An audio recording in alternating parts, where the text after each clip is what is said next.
Então, para darmos início às atividades, convidamos para que venha até o palco senhora Aline Melo, zootecnista da URGS, que irá falar sobre multiplicação de colmeias e alimentação pós-multiplicação.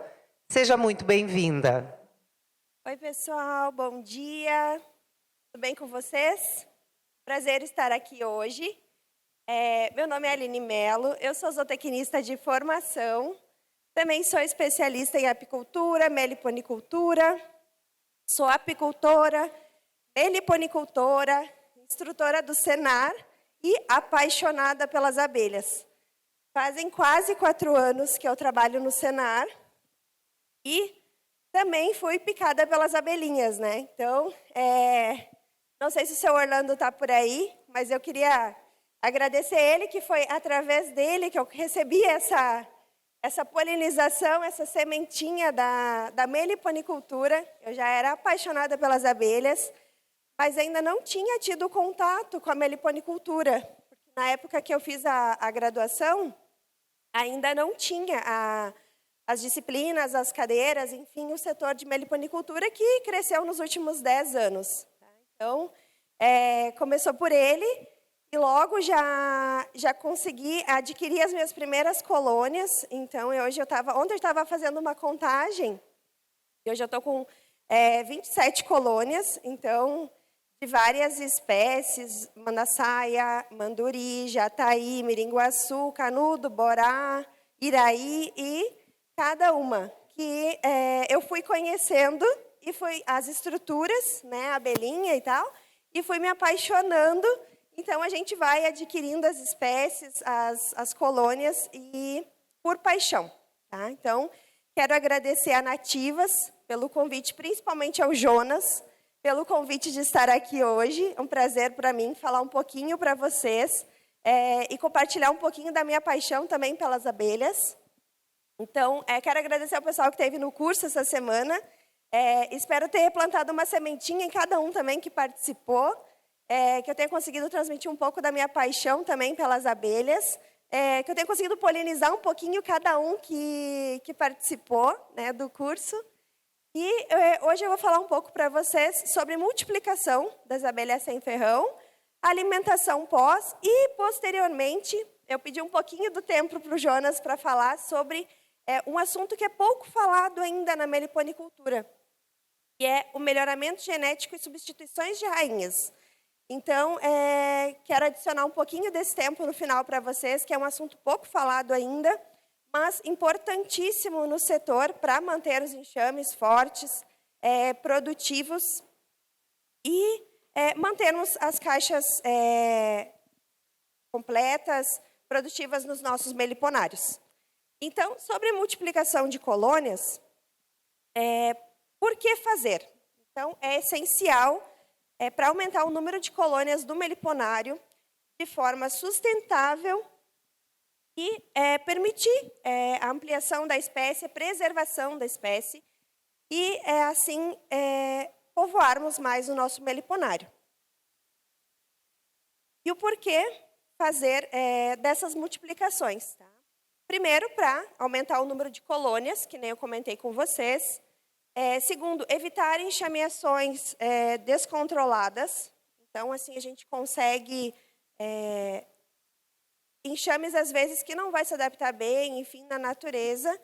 Evitar essas enxameações, aproveitando a produção de realeiras, de princesas, enfim, de forma natural. Também promover a preservação das espécies e, assim, também aumentar o número de colônias polinizadoras ambientais. Também ampliar a produção de mel, meliprodutos, subprodutos, enfim, o produto desejado do meliponicultor para produzir das suas abelhas. Além de ter mais colônias também, possivelmente poder comercializar essas colônias eventualmente, ou ampliar seus meliponários, ou fazer mais meliponários. Então, quando que eu devo multiplicar essas abelhas? Primeiramente, eu preciso ter bastante florada para poder multiplicar.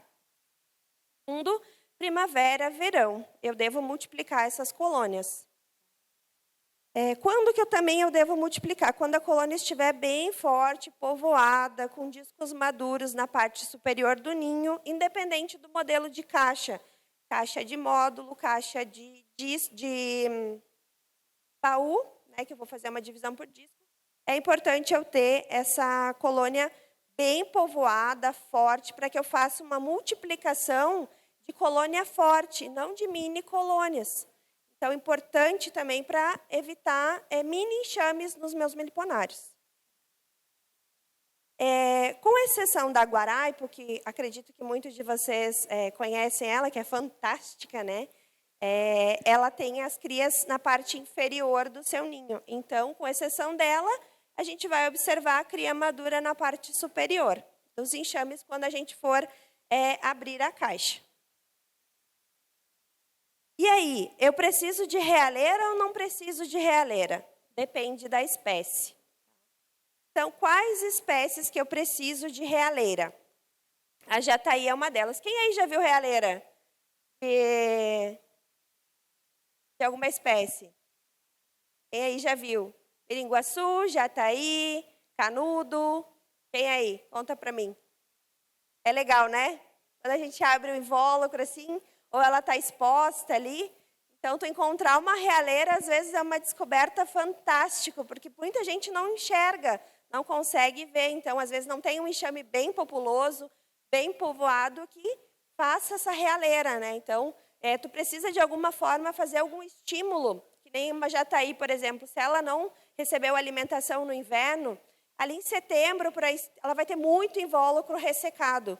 Se tu fizer uma pequena manutenção de estender essa área de cria, remover um pouco do invólucro ao redor dos discos, ela vai aumentar o diâmetro do disco e vai ser um estímulo para ela para puxar a realeira.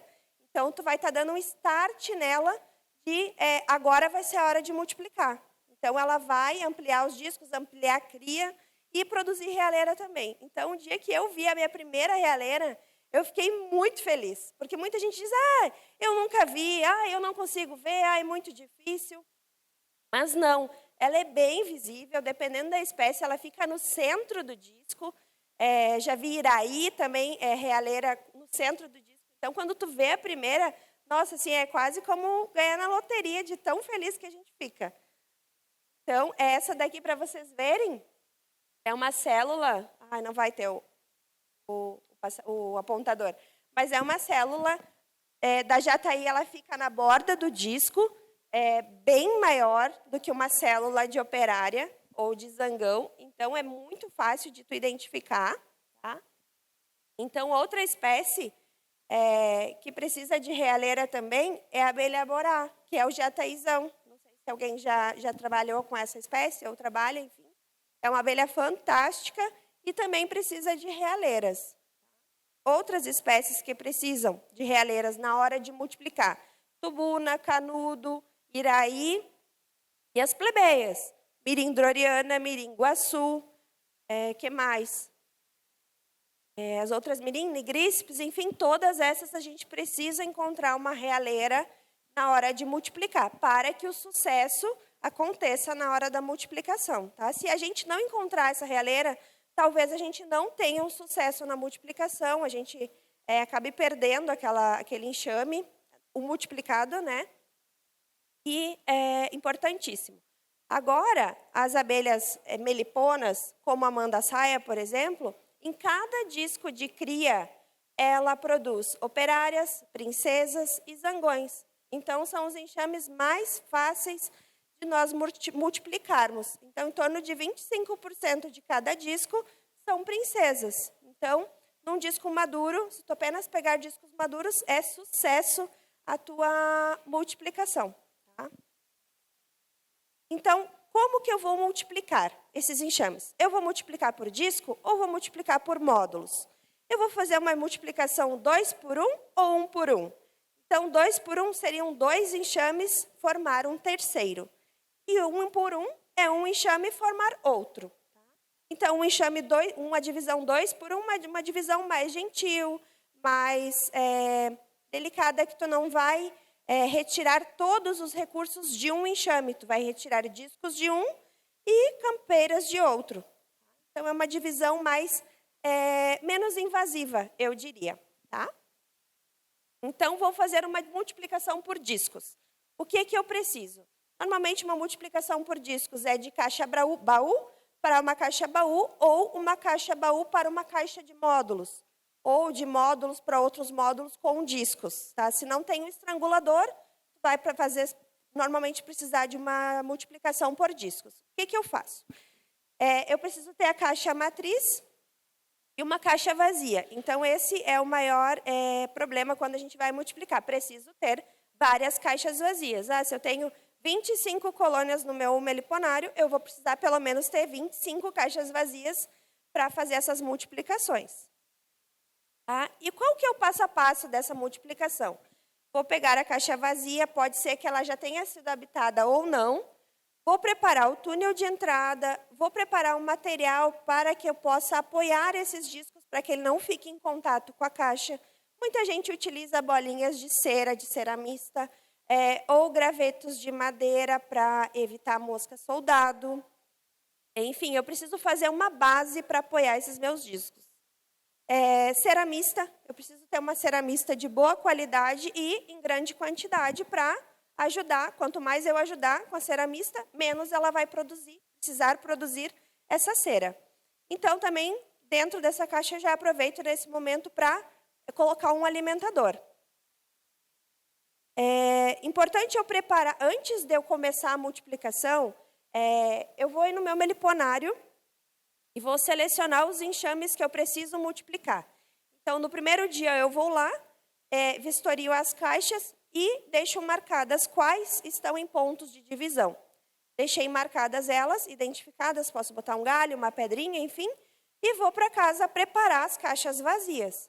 Então, eu preparo com a cera, preparo toda essa estrutura e no dia seguinte eu volto lá para multiplicar. Desta forma, porque eu precisei abrir o enxame muitas vezes para vistoriar se tinha potes de alimento suficiente, se tinha cria madura na parte superior dos discos, se não for guaraipo. E, nesse momento, a rainha ela pode ficar circulando dentro da caixa. Então, o ideal é eu rapidamente, numa de disco acontece menos, mas numa de multiplicação por módulos, se eu for mexer na hora de multiplicar, pode ser que a rainha suba para a parte superior da caixa e naquele momento eu não veja. Então, pode ser que na minha multiplicação a rainha vá junto. Então, é o ideal, eu vou multiplicar por discos, que é o segundo módulo, eu rapidamente já chegue lá, já destaque a parte do disco e já coloque numa caixa vazia. Porque daí eu vou ter certeza que os discos verdes vão estar na parte inferior da caixa e a rainha também vai estar lá. Então, o sucesso da minha multiplicação aumenta. E importantíssimo, quando eu for fazer essa multiplicação, eu colocar um pouquinho da cerinha dela, que está dentro da caixa, na parte da entrada, da caixa nova, para que tenha o cheiro da caixa das campeiras, que eu vou pegar, e assim as abelhas campeiras vão se localizar mais facilmente no túnel de entrada. Tem pessoas que nem a gente viu essa semana no curso, que fazem a porta de entrada removível. Então, retira a parte da entrada da caixa-mãe e coloca ela na caixa-filha. Então, é uma ideia sensacional, as abelhas vão se localizar mais facilmente também. Tá? Mas, se tu colocar só a cerinha com o cheiro dela, as campeiras já vão se localizar. Então, é bem tranquilo de tu fazer essa multiplicação. Tá? Então, multiplicações por módulos. O ideal é que eu tenha caixas da mesma medida, do mesmo padrão da matriz e da multiplicação, para que evite ficar o mínimo de frestas possíveis, para evitar forídeos, enfim, mosca soldado, enfim, qualquer tipo de invasor, formigas, enfim, qualquer tipo de invasor que queira entrar na minha caixa nova, que vai ser um pouquinho mais delicada, mais sensível nos primeiros dias, porque ela não vai estar colada com gel própolis internamente, ela vai estar recém preparando a caixa nova. Tá? Então, qual é o passo a passo também? Eu fui lá no meu meliponário, eu identifiquei que tinha 5 colônias para multiplicar de módulos, identifiquei lá no meliponário as caixas, fui para casa preparar. Então, como é que eu preparei? No ninho, tá? Eu gosto de passar fita também nas laterais da caixa, onde tem divisórias. Entre o fundo, se o fundo for deslocado do ninho. Então, eu já passo uma fita ali também para evitar possivelmente forídeo. Tá? O túnel de entrada, já vou deixar a minha caixa montadinha para quando eu chegar lá no meliponário, eu já estar com a caixa pronta e seja bem tranquilo, bem rápido de fazer a multiplicação e com maior eficiência. Então, eu preparei o túnel de entrada, coloquei a estrutura para apoiar os discos da nova rainha. Na parte inferior, coloquei bastante ceramista para que ela ajude a construir ela, porque vai ser um módulo vazio. Bastante ceramista para ela produzir as estruturas, os potes, os invólucros. E o sobreninho, vou preparar também, porque eu vou tirar da mãe o sobreninho. Então, eu vou colocar um módulo vazio para ela. Nesse sobreninho, eu já posso colocar um alimentador, já posso prender ele dos ladinhos com a ceramista. E também já posso botar mais ceramista em cima para ajudar no invólucro que elas vão precisar construir nessa parte superior. Também já ajuda na ceramista para produzir os potes. Tá? E como que eu vou fazer essa multiplicação de módulo? Eu tenho a caixa matriz no centro, onde tem disco verde embaixo e disco duro em cima. A caixa mãe vai ganhar o módulo do sobreninho vazio e a filha vai ganhar o parte do ninho vazio. Então, vai ser dessa forma que vai ficar a minha multiplicação.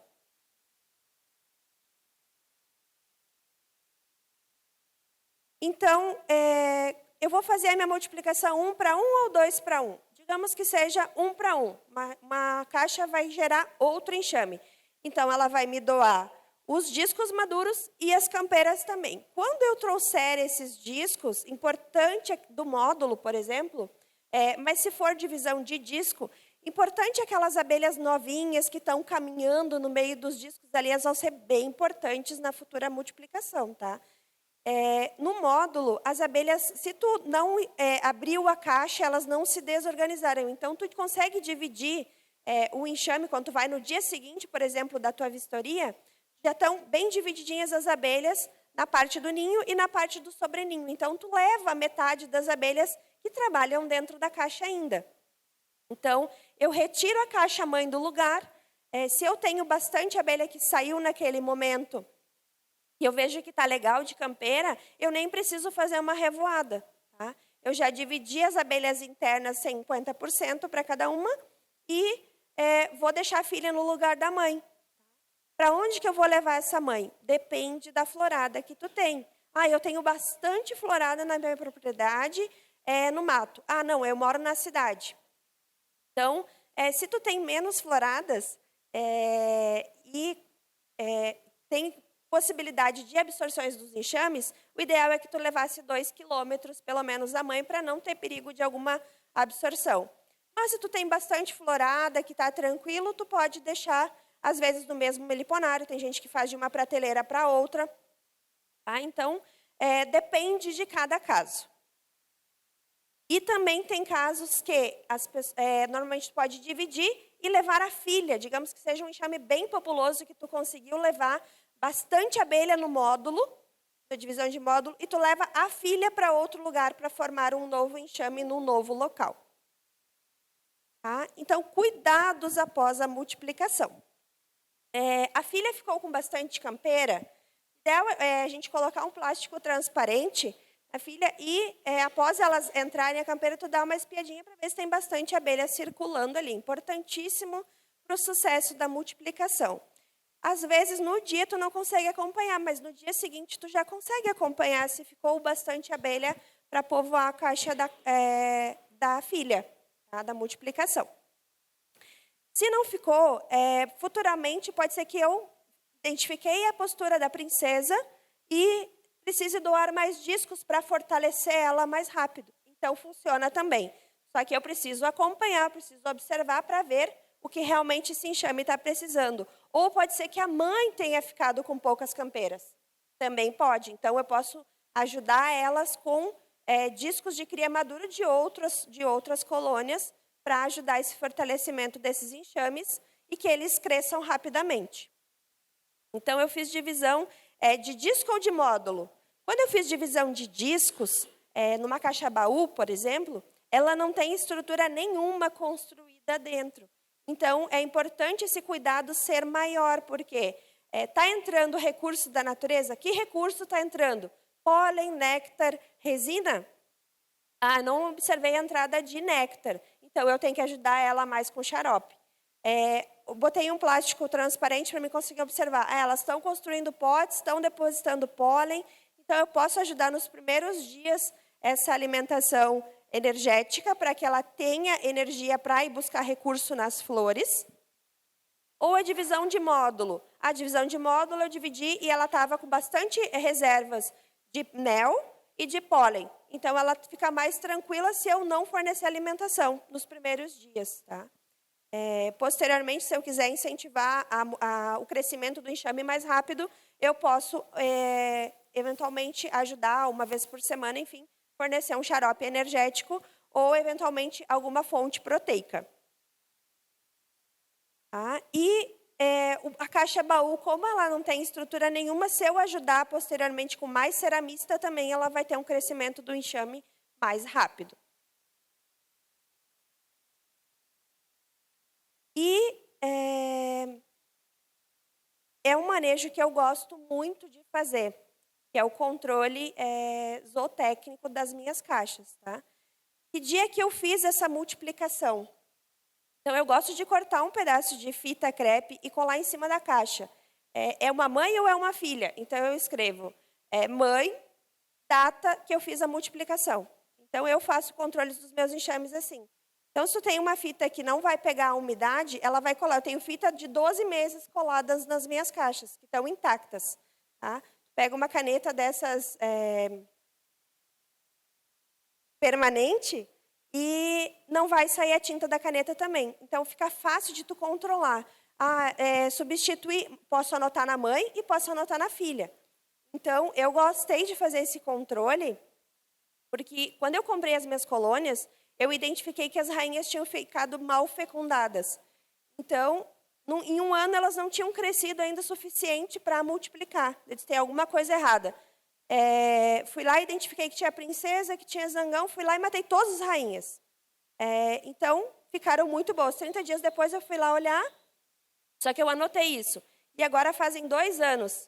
Então, eu tinha rainhas comparadas de 1 ano, que eu tinha multiplicado, e rainhas de 2 anos. A rainha de 2 anos, ela não estava nem perto de ficar com um disco maduro na parte superior agora, e as de 1 ano estavam com disco maduro. Então, será que uma rainha de 2 anos já não está meia boca? Será que eu já não preciso substituir ela de forma minha, de eu ir lá e eliminar essa rainha para que ela seja substituída por uma princesa mais jovem, mais produtiva?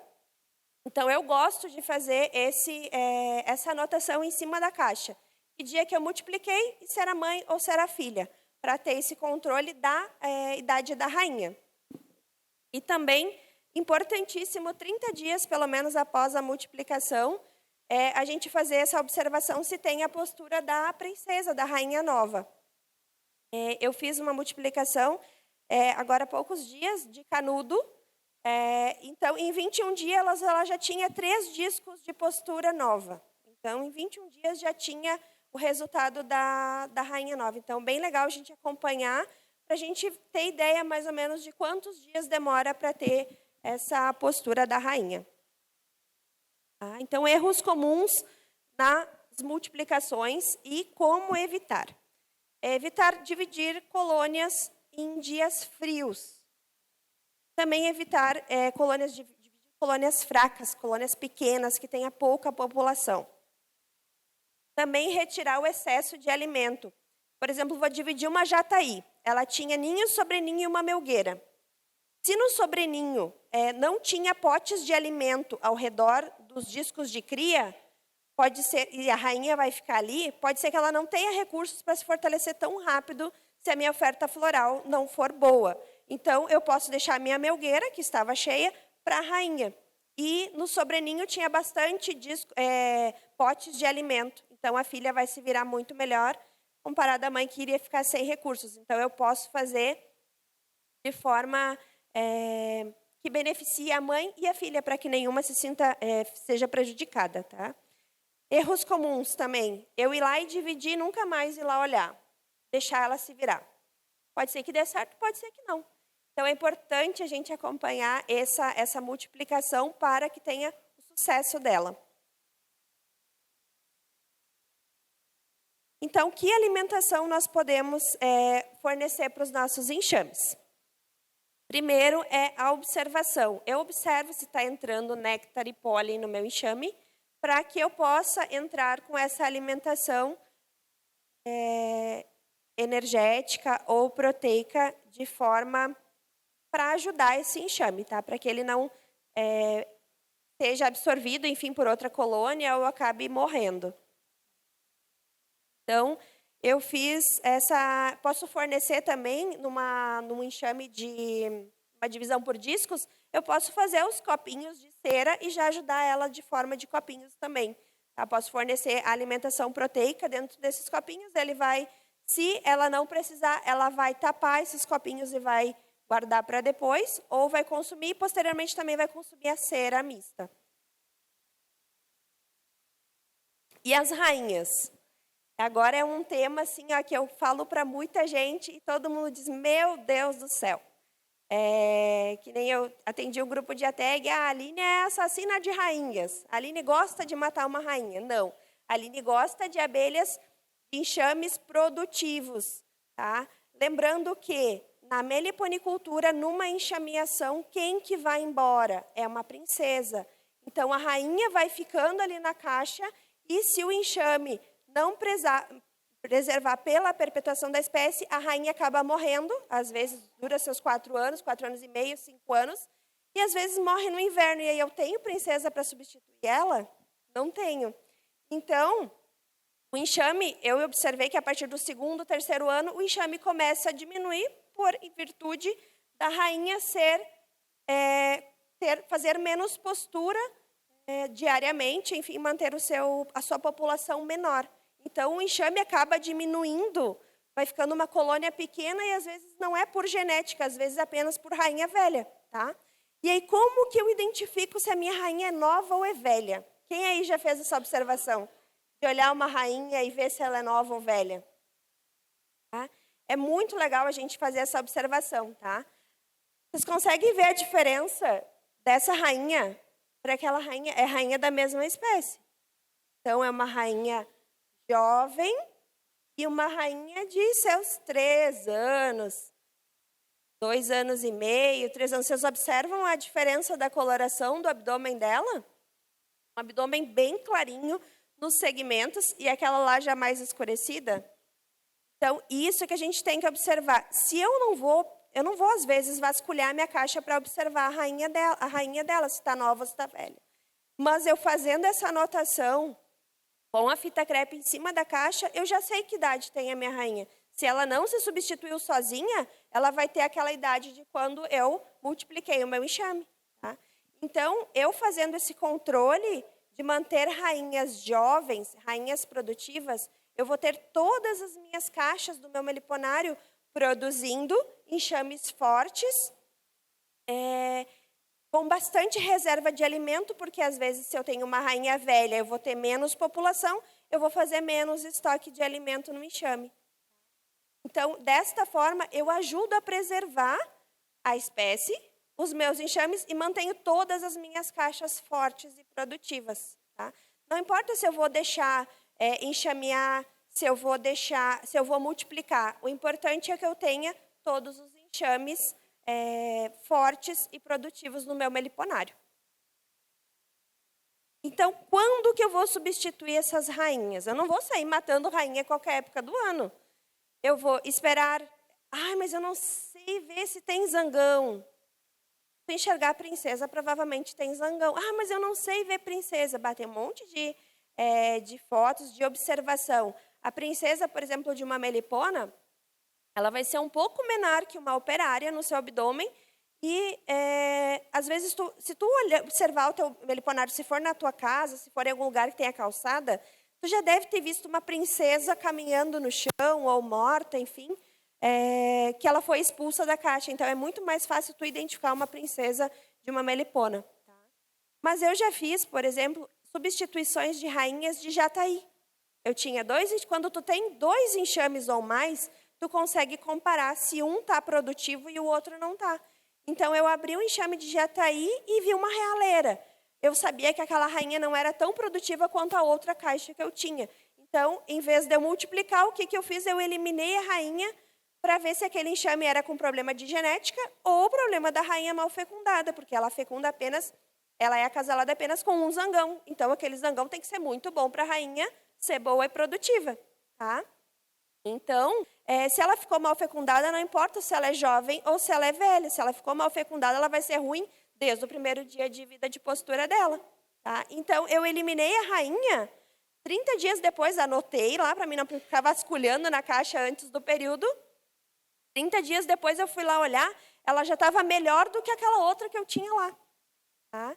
Então, assim, funciona, dá resultado e é muito bom a gente olhar um enxame que não estava tão promissor, se tornando promissor, às vezes melhor do que um que tu já tem no teu meliponário, porque às vezes não é genética. Que nem eu falei, às vezes é uma rainha que ficou mal fecundada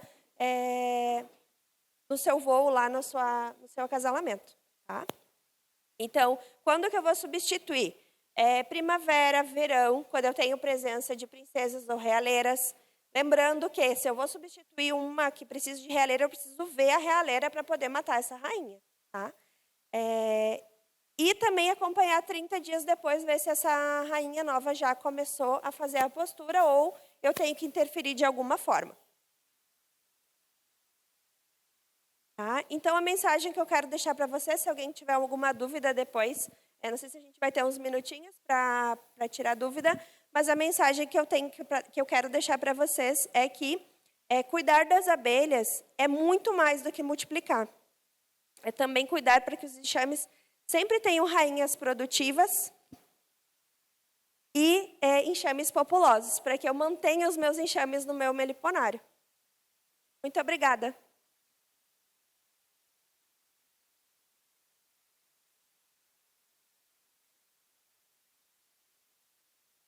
Alguém quer tirar alguma dúvida? Quer fazer alguma contribuição? Qualquer coisa, estou à disposição. Quero agradecer a todo mundo que esteve presente. Agradecer ao Jonas também pelo convite, mais uma vez.